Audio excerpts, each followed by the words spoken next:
All right, welcome everybody to a special episode of the Gut Feeling Podcast. It's a special promotional episode about our 2018 Fantasy Cares Eliminator League. We just kind of want to talk about, what the Eliminators are all about and why you should challenge us. My name is Jason. As always, I'm here with Derek. What's going on, Derek? Hey Jason, not too much. Pretty happy to be here and pretty pumped to talk about these eliminators. John Bosch has been putting them on. This is the second year now that he's been running them, kind of in conjunction with Scott Fish's Fantasy Cares website, fantasycares.net. And yeah, I'm pretty pumped to be here and talk about this. Awesome. I'm excited too to talk about this. It's a pretty big deal, I think, and something that we need to spread more awareness on. And we're also joined by Jason Franklin, known as Terminal Kennedy on Twitter. How's it going, Jason? Doing pretty good. And just to make sure that we know if Scott Fish ever listened to this, we're keeping in reality that the myth isn't broken. This isn't a gotcha moment. Still up here, man. But yeah, I'm looking forward to joining you guys. Rock on. This is the ultimate Scott Fish ploy to just bust you on the whole thing, right? You got it. But yeah, I'm just gonna jump right into it. I don't want to keep it too long because I just want to get straight to the point and why people should be doing this. So I'm just gonna kind of touch on what the eliminators are, and then Derek will talk about like the format, and then we'll talk a little more about that. But essentially, it's on fantasycares.net, run by Scott Fish. A lot of the money is going towards Fantasy Cares, which also goes towards Toys for Tots. $100 from each league goes in there. It's essentially 16 teams taking on a quote unquote celebrity. And if you win, you get a little bit of money in the pot from the pot. It's $50, I believe. And then $100 goes towards Fantasy Cares, which is awesome for each one. I think there's 45 different celebrities that you can sign up for roughly. So, and some of them already have two different leagues. So, I talked to John a little bit. He said that he thinks that it might be around $5,000, maybe a little bit above that. That's going to be donated to Toys for Tots. So it's pretty cool to do. It's a best ball draft. And instead of a standard best ball league, each week, the lowest scoring team is eliminated. So it doesn't matter if, at the end of the season, you have the most points. If week 2, you happen to have the lowest amount of points that week because Le'Veon Bell gets hurt or something like that, you're out for the whole thing. So it's a cool way to keep people interested throughout the whole season. Because, I know last year in the ones I was in, I'm like, did I make it this week? Each week I'm checking these best balls, which I don't really do. Like my MFL 10s, I barely check, things like that. I just, I don't. So it's a cool way to keep you in.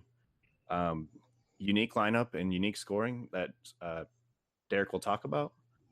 And there's different things that you can get for joining multiple leagues. So if you join 2 leagues, you get one of the consistency guides from Bob Lung.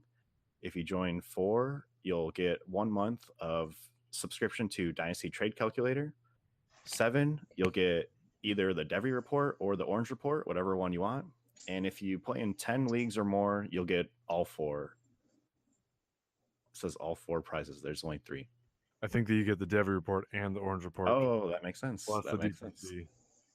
So it's pretty cool to get all that stuff too. So yeah, so sign up for more. And I don't know if you mentioned it's only $10 buy-in. You mentioned the payouts, right, but only $10 to buy in for each league.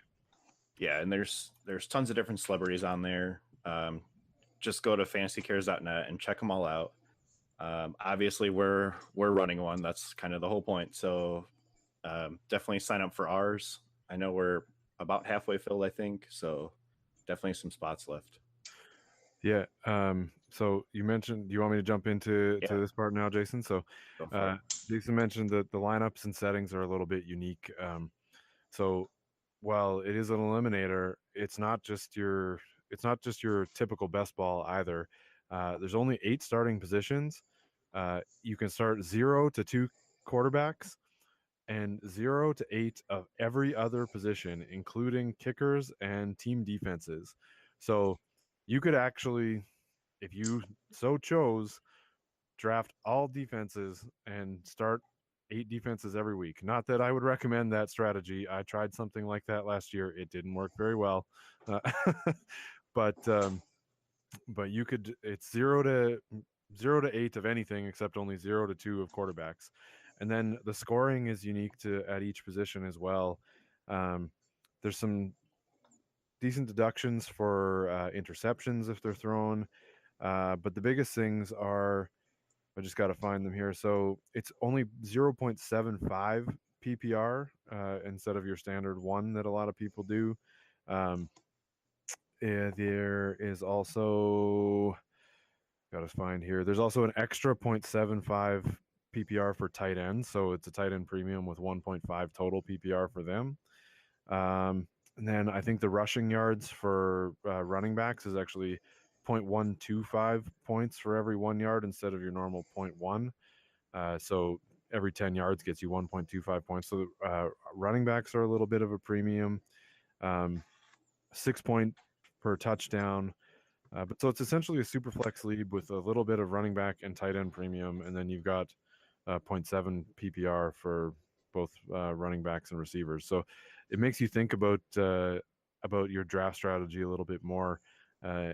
And because there's also kickers and defenses in there, you really got to think about it a little bit more than just your regular league. And we will go on to talk about strategy a little bit more later. But yeah, I think that's the main points. Is there anything you guys want to add on that, the scoring settings that you've noticed so far? I don't think so, but TK, I wanted to bring you on because I know you're in, I think you said 8 or more of these leagues. I just want to know from your perspective, what is it that drives you to these leagues, and what's your favorite part about the format, I guess? Well, I think, first of all, shout out to John who organized this. And I think that, his idea of coming up with something that's a little bit unique and different. You can't say that there's a wrong answer to this. You can't say that, the idea of drafting 8 defenses, hey man, it could work. You never know. So you always have to be open to different ideas. I think the favorite part I would say about this whole thing is that the 45 experts that we have, some of them are pretty cool guys, but some of them, man, I can't stand them, and they're not very good at this. So I mean, if you join it, you're gonna beat them, and it's gonna feel good. And those guys will be humble. Probably not. They'll say that they weren't paying attention, but it's worth it when you can humble someone that says they're an expert. But I mean, the main thing is most of us know each other, and not just the fact that it's going for charity, but the idea of just having these small drafts and getting a feel for it. I've joined a couple already, and I mean, just the camaraderie. It's low key, it's low pressure, and I think if you ever play, I explain it this way: if you guys have ever played chess, something like Bobby Fischer chess or wild variants, where you're doing something that you got, the basics of fantasy football, whether it's redraft or whether it's dynasty or whatever you play, DFS. If you kind of have that basics, you're a fit for playing in something like this. And I mean, it's basically you take the expertise you already have, and then you build on that, and then you show all the experts that you should be the one that they pick next year, not them. So I mean, it's a lot of fun, and I think that's the main thing that John came up with, and the 0 to 8 concept. You can't really go wrong with that. There's just so much variance and so much fun in how you approach it. There's no real wrong answer to it. Actually, that's the cool part. I feel like that was almost a direct shot at us, Jason, as experts that he could beat. Also, I hope TK's in our league. Right. That said, I would never call myself an expert of any kind. Yeah, I think we just thought it would be fun to do. Maybe we're on that list for the people that want to just beat somebody. Well, I'm in one league right now with Matt Kelly, and Matt made us join Maisie, and I honestly don't know what Maisie is, but we're chatting in there. And shout out if Matt Kelly ever listens to this, dude, look at your chat room. We're in there because of you. So everybody else is on Twitter and Boxer and all these other things. But in all reality, some of the guys that are in there, it's an opportunity to really interact with some of these guys that can help your network. And I think that's the coolest thing about the fantasy community, not just what they donate, but how much networking happens. That's pretty cool.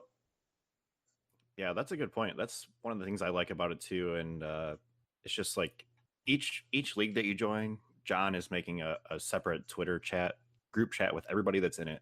So you get to meet all these different people that maybe you've never interacted before, or even essentially the celebrity is in there too, chatting with the players too. So it's cool to have somebody sign up for your league, knowing that they wanted to play against you, and other people that associate with you too. So it's cool to interact with people like that. Yeah, that part of it's been a lot of fun. Like Jason and I, we'll probably talk more about this in a bit, but we're doing a bunch of them as a team, and we're in ones against Matt Harmon, JJ Zacharyson, Mike Wright from the Fantasy Footballers, and in particular, JJ and Mike Wright for sure have been very active in the chat, making fun of people. I even had this big autocorrect because I'm going to a Fantasy Footballers live show in New York in July.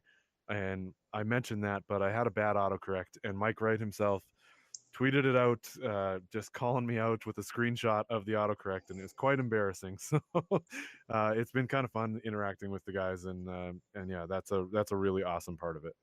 Yeah, I had a chance after meeting up with some of the guys in Chicago, and it was just really cool to see the names to the faces. I don't say I would be starstruck or anything, but I think I was surprised. I mean, I saw Rob Wozniak. I know I'm saying his last name wrong. I don't care.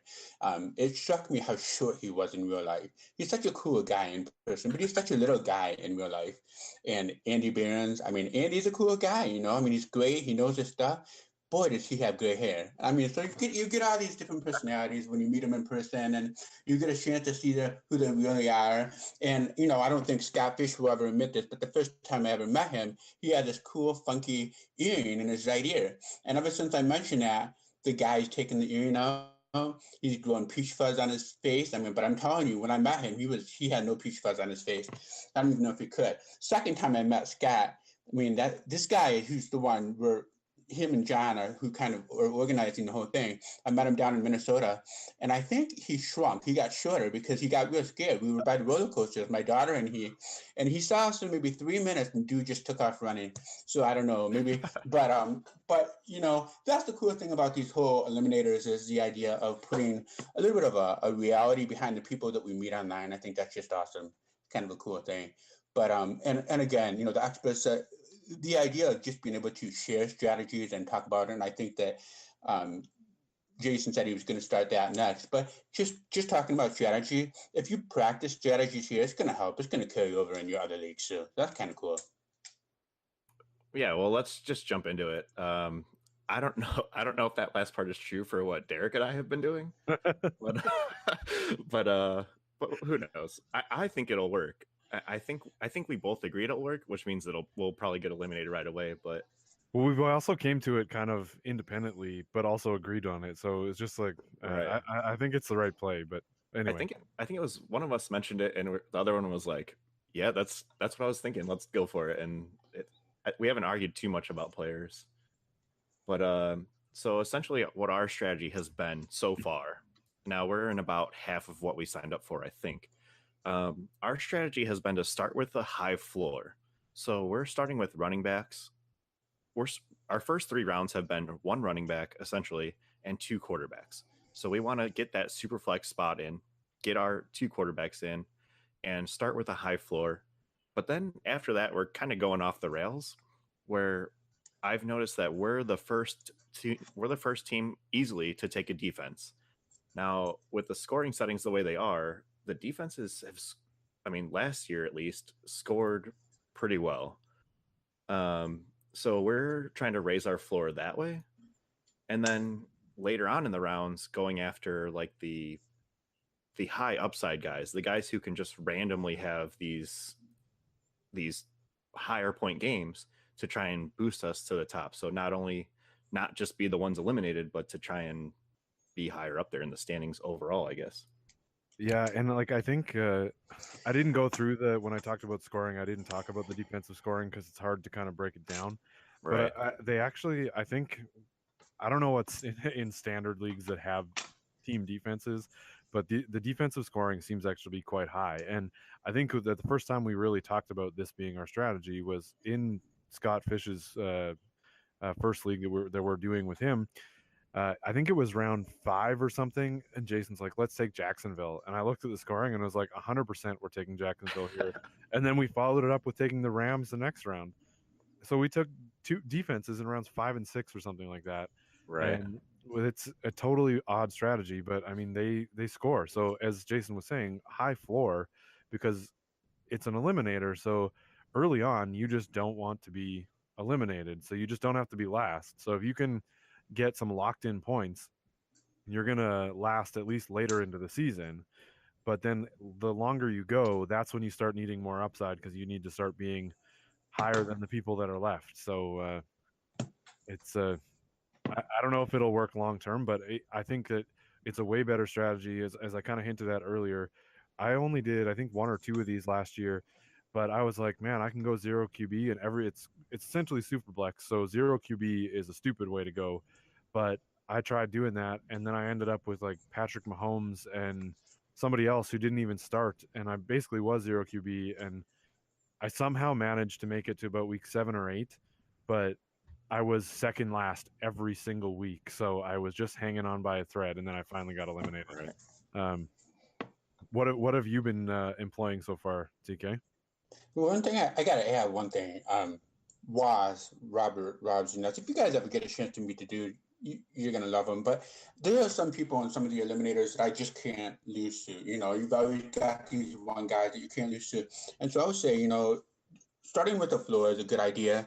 But I thought about trying a 0 to QB quarter. I like the idea of 0 QB start. I thought about it, but you need something safe. And I mean, I think ultimately I would start with one quarterback. You have that safety net, but you gotta, my biggest thing when you approach this, you can't really be looking at rankings. So if you're going by 4x4 rankings or whatever your tool is, Yahoo or one of those goofy Matthew Berry guys, if whoever it is that you're kind of following, you need to be looking at tiers. And if there's a quarterback that's falling, I mean, Alex Smith is up there. He's going to be one of the top quarterbacks. So definitely you want to grab those guys early. But if there's quarterbacks that are, falling beneath some of those wide receivers, and, you have to think about what's going to be the safe floor. I absolutely agree with that. But you have to think about, where's your baseline? Are you guaranteed to score 70 points a week? And if you can say that, then you want to grab the studs that you can get. At every tier, the studs are going to start to fall. So if everybody's going after quarterbacks, go after your wide receivers or your running back. I mean, I looked at one thing that I would always recommend too. It's kind of cool, is if you guys are actually to join one of these things, they have a listing of the top scoring positions and the top scoring free agents from last year. And I mean, if you look at defense, I think the top scoring defense with Jacksonville last year, about 200. Don't touch Jacksonville. Don't touch your defense. They stink, so don't touch it right away. That's not to say, that Jason and these guys are wrong. I'm just saying, wait until you see where the tier falls, because there's going to be a tier where, those points are going to be right where you're at. So be more thinking about grouping by tiers and thinking about, where's that point drop off? Am I safely going to get 15 points from, Minnesota? Am I safely going to get 15 points from this kid from Chicago, Tariq Cohen? I mean, there's all these different things that you can kind of pick up. So I would say that would be my biggest advice, is be looking at those. Because other than that, you can't really hedge on one position. I would be cool with going 8 running backs. I mean, anybody that knows TK knows I love running backs, but I started one league, and I think I would honestly be okay going 0 running back. It would break my heart, but if you're looking at tiers and you're looking at the safest floor, you got to be looking at, what's going to get my baseline so I can beat that one goofball each week until I can keep going up. So now you can bash us for taking the defense early, but Jacksonville was 40th overall in scoring, above guys like Brandon Cooks. So where's your tier right there? Grab him in the 4th round. There you go. Something like that. We have been. I don't know, whatever. Well, you're right. And yeah, we have been. 5th round, I think. 5th or 6th. My man. I think we have Jacksonville in almost every league that we're in, and we're in about 6 so far. But like, if you were talking about going 0 QB, because I mentioned that earlier. The leagues that we've been in so far, they've been hammering QB. Like, you come around to the 3rd round, and it's a 17-team league, right? And a 2-quarterback. So you get into your third round of picks in a 17-team league, and we're already looking at the only people that are left are Sam Bradford, maybe Tyrod Taylor, Josh McCown, and then a bunch of the rookies that may or may not even start this year. So like everybody's been hammering cute quarterback. So the flip side of that is, can you just be drafting all of the other studs at the other positions and ignore quarterback and literally go 0 QB? Because by the time you get to there, you probably are better off taking a a Jacksonville defense or somebody than those quarterbacks, because there's not a lot of really low or high floor or high ceiling guys left. Yeah, I would agree with that, man. I would absolutely agree with that. I kind of like the idea of splitting it right in the middle and taking one quarterback and seeing where the cards fall. And I think the main thing too is when you're looking at the position and you see the runs, you see 16 quarterbacks go, or you see 16 running backs go, or whatever it is that people are doing before you. Get excited, because that means there's going to be 16 wide receivers that are going to rock. There's going to be 16 tight ends that Scott Fish wants to draft. Probably wants to start with 16 right away, right, Scott? Still drafting. But no, but I mean, you gotta just, like you said, look at those tiers and look at where you can kind of veer, because there's no reason to follow what everyone else is doing. If you're taking the 17th quarterback on the board, you're losing. So you don't want to do that. I think we have Alex Smith in every league too, which is fine by me. I don't know if he repeats what happens last year, but I think he could. Well, and then just on TK's comment on Scott Fish having all the tight ends, I was trying to bring up his roster in this year's league, because I think he's got about 8.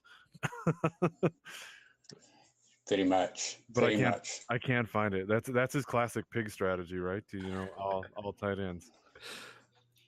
Well, apparently not anymore, with SFB scoring being released this week, or yesterday or today. I mean, tight ends and wide receivers are all clumped into one position this year. So yeah, that's interesting, because I hate that position. So, but weird for Scott to do something like that. Yeah, and I mean, really, when you look at this whole thing, and I was thinking about the Eliminator thing, and I went at it last year and thinking, oh, dude, John, what are you doing again? You got these 60 Eliminators going on. And if you guys know John, he never stops moving. He's a great guy. I mean, the amount of work he's doing with Scott and the amount of money they're raising is just incredible. So, hands off to both of them. But I think that, what you can learn from it, what you can take away from it is so awesome. I mean, not just from the networking and stuff, but when you're trying a strategy and you know that something's working, you see it, try it in your other leagues, because whatever you see here, whatever is working in terms of the tiers, in terms of whatever strategy you have, like I said, it's like chess. You're going to be one step ahead, and everybody's going to call you dumb at first, because everybody calls me dumb, but I'm never wrong. It just takes 5 years before people figure out I'm right. So, when you go into the Eliminators, keep that in mind, and you're really the expert. So there's no wrong way to approach it. So draft Kareem Hunt and then Tariq Cohen back to back. That's basically second round Tariq Cohen. I will say, TK, I think you and I were in like the first league I played in, the nasty 26 leagues. So we've been playing together for 3-4 years maybe now, and just like every league that I'm in, you're popping up and you do finish well every time. So I mean, if people are making fun of you, they're wrong. Well, we actually have Pigs royalty here, because TK is no. All right, that's end of the episode. Episode's over now. We don't want to talk about Capitalist Pigs 2 champion from last year. So again, congratulations on that. No, if you ever guys get another guy named Tim McIntosh, I don't know if I'm saying his name right, but if you ever guys get a chance to go into one of the leagues with this guy, that guy is cool. He, after I won this one league, he sends me all this meat. And I don't know if there's like a double entendre there or whatever, but I open up this package of meat. And I'm looking at it, and I'm thinking, well, this is pretty good. This is beef, beef jerky and stuff. And I mean, it's whatever it is. And I'm like, yeah, it's pretty cool. Someone sent me that. And, my wife looks at it. And about 3 weeks after we got it, she looks at me. She goes, dude, do we still have to keep this stuff? You won. Who cares? Can we throw it out already? So I'm like, oh, man. And I mean, these are the kind of, just stories that you get to meet when you try out with the Eliminators. It's fun. These are the guys you want to beat. I mean, these are the top of the top, cream of the crop guys you want to beat. You can't go wrong with. And remember, the more people that we can sign up and make sure that we're beating Jason and these guys, the more, we'll finally get 12 or 13 listeners to the show. Because I've heard right now we're up to 11. Oh. It goes all the way up to 11. I'll take it. One of them not being Scott Fish, though. To him, we still don't exist. We'll never exist. What's the score, TK? What's the score? 73-70. LeBron's up by. Oh, you had to ask that, and I was tired. No, you guys. He started it right in the middle of Golden State, and I don't know if you guys can see that or not. All right, man. Well, we can wrap it up for you here. I think we're done anyway. No, that's just awesome. But again, go fantasycares.net. Sign up for not only our Eliminator, but all the other ones. Every single one of them. And for ours, I kind of threw the challenge out there, not just for individuals to sign up, which I know some people have reached out and let me know that they signed up for it, but we want to challenge other podcasts too. So we want to see, especially Falafel, because we know easy win, but we want to see the other podcasts that, are in the community sign up for ours. And we want to see who the best podcast is, which is us. Defenses, exactly. 4th, 5th round, 6th round, 7th round, doesn't matter. Yeah, Dynasty Happy Hour, DLF Pod, Dynasty Life Pod, Falafel House, of course, because they're terrible. Then who else do we got here? We got Dynasty Game Night. I highly doubt Afterburners. Afterburners. Yeah. Bobby, he's got to sign up. I'm just trying to scan the list here to see what other podcasts are involved in this. But either way, anybody, you should go sign up. You should challenge us. We want to beat you. We're doing 10 ourselves or around there, and then we're the quote unquote celebrity, but more just we're in the game to challenge podcasts and to raise money for Scott's Fish's FantasyCares.net and Toys for Tots. It's a great thing that John puts on to help raise money for this. You should all go check it out. Yes. Again, shout out to Scott Fish for obviously Fantasy Cares, and John Bosch for organizing these leagues. Again, he's thinking about $5,000 just alone in eliminators for Fantasy Cares, which is insane. Just looking at the site in 2016, just over $6,000 was raised. So we can pretty much almost match that with just eliminators, much less the people who are playing in SFB who are generous enough to donate there. And then the satellite leagues, which is, I preach this every single season. Well, I guess last season was first, but now I'm preaching again already this off season. That is the best way to get into SFB if you are not in already. And like a lot of the people that I see in SFB are returning. If you have never been in SFB and you want to get in, this is the way. The SFB satellite leagues, they're $15. 100% goes to charity. Each satellite winner gets into SFB for next year. So I can't stress it enough. It's not really easy to win these leagues, but it is the easiest way to get into SFB as a new contestant, essentially. Yeah, a friend of mine, Cankles, he's in Pigs 2 actually, but he won us SFB satellite last year and is in his first ever SFB main event this year. So he's pretty pumped about that. Yeah, I just see so many people are like, man, I wish I could get an SFB. I've never been in. I see everybody talk about it. I want to get in. I can't stress enough. That is the best way to get in. Yeah. And not only is that the best way to get in, again, $15 each sign up goes to Fantasy Cares. I want to help Scott blow away the record from last year, which was 15,000, I think. Yeah, 15,000.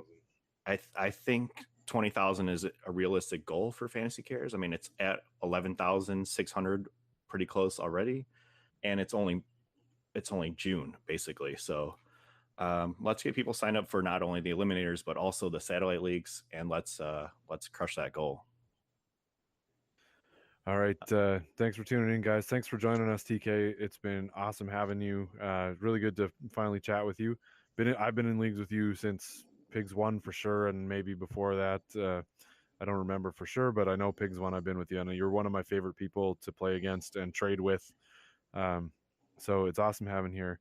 Hey, back on, my brother. Yeah, cheers, man. Do you have any closing words you want to say before I tell people where to find us? Yeah, man.